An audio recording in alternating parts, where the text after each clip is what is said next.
la première partie du nuancier. Ça fait des années que j'ai pas fait. J'ai pris un tampon des ateliers de Karine et puis je vais tamponner avec la Versafine qui est faite pour l'eau puisque je vais utiliser évidemment l'aquarelle. Alors, première utilisation là de ce tampon carré. Oh, je crois que ce sont des carrés, mais en fait non, parce que quand je les mets dans le temps, je vais m'apercevoir que ce sont des rectangles. C'est ballot, mais c'est pas grave. Alors, c'est parti. Bon, bah, comme d'hab, hein, on tamponne et puis j'enlève ça et je vous montre quand c'est fini. Essai de ma petite palette d'aquarelle fine d'Elaronais. Alors, avant, les carrés, pardon, les godets étaient carrés et maintenant ils sont rectangulaires pour les aquarelles fines d'Elaronais. Je vous parle d'il y a avant, en 1995. Hein.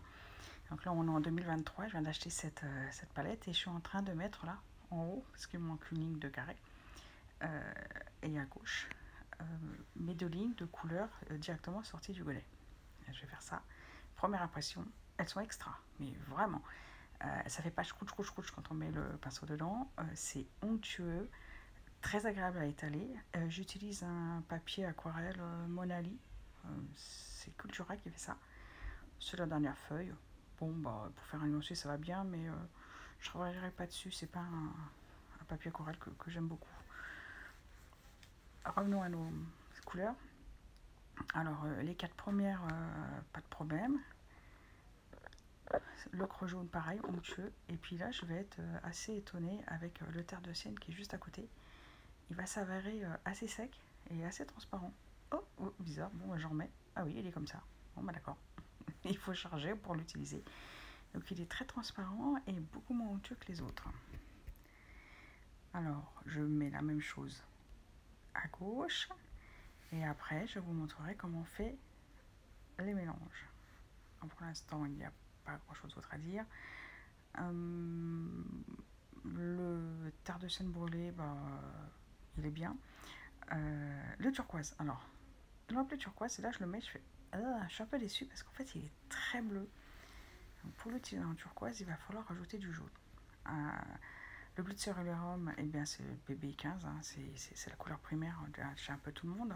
C'est marrant parce que eux ils ont choisi le bleu de cobalt qui est là, et puis après il y a l'ultramarine.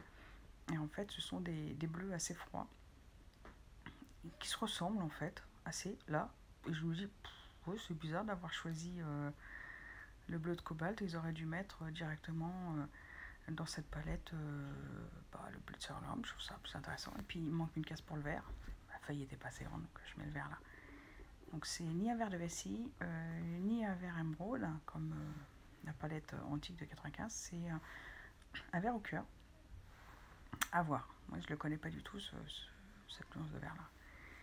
Bon, ouais, je vais faire un petit mélange. Alors, première chose, la palette en plastique. D'habitude, je n'aime pas ça parce que ça concentre les pigments, ça fait des gouttelettes. En fait, là, pas du tout, ça s'étale super bien.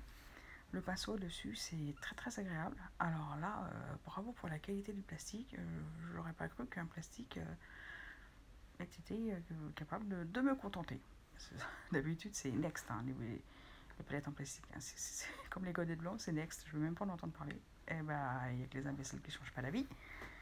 La palette en plastique, là, d'Elaronais pour faire les mélanges, et bah, elle est très sympa. Donc à conseiller. Encore un point positif pour elle.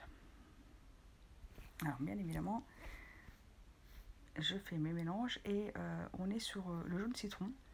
Alors, ça me fait des couleurs assez claires parce qu'en fait, le jaune citron, bah, c'est pas une couleur qui prend beaucoup sur les autres pigments.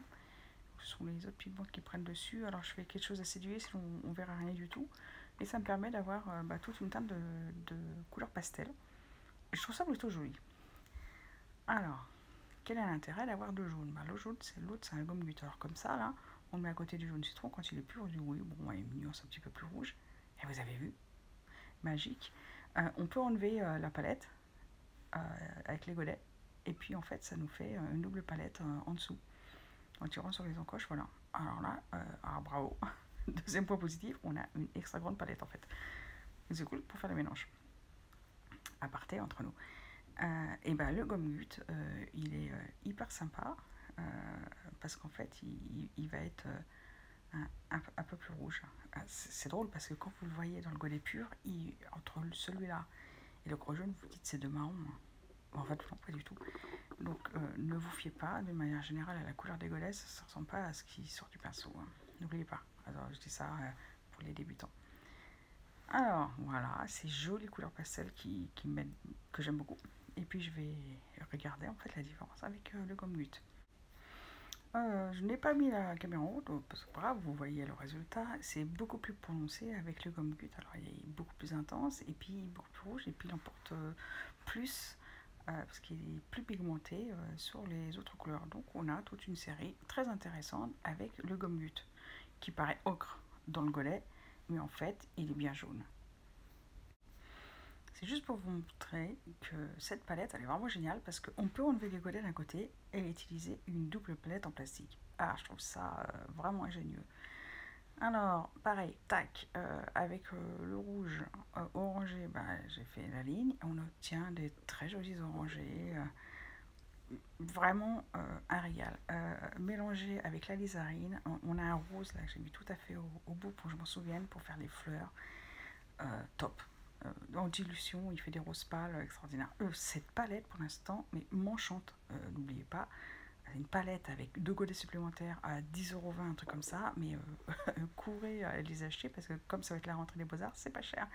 Et vraiment, on est bien loin de l'aquarelle premier prix, de base, pas intéressante. Ça, c'est vraiment intéressant. Ça fait prendre du plaisir.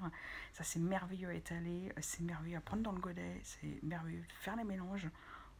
Top, quoi. Topissime. Enfin, je vous dirais, mais allez-y, courez. Dès l'heure, René, voilà, c'est anglais. C'est l'aquarelle fine. Et c'est très bien. C'est pas cher. Et alors là, vous comprendrez pourquoi c'est cool d'avoir de l'aquarelle. Cet exercice, il est fait pour les novices. Alors, vous me dites, ouais, mais à quoi ça sert? À quoi ça sert? Ça sert à mélanger les couleurs et à les connaître. Par exemple, grâce à ce nuancé, j'ai pu voir, ça y est, j'ai rangé ça dans ma tête, que si je veux un rose, celui des roses de la pivoine, par exemple, je vais prendre le rouge orangé et la lizarine, et ça va me faire des sublimes roses. Alors, allez-y, foncez!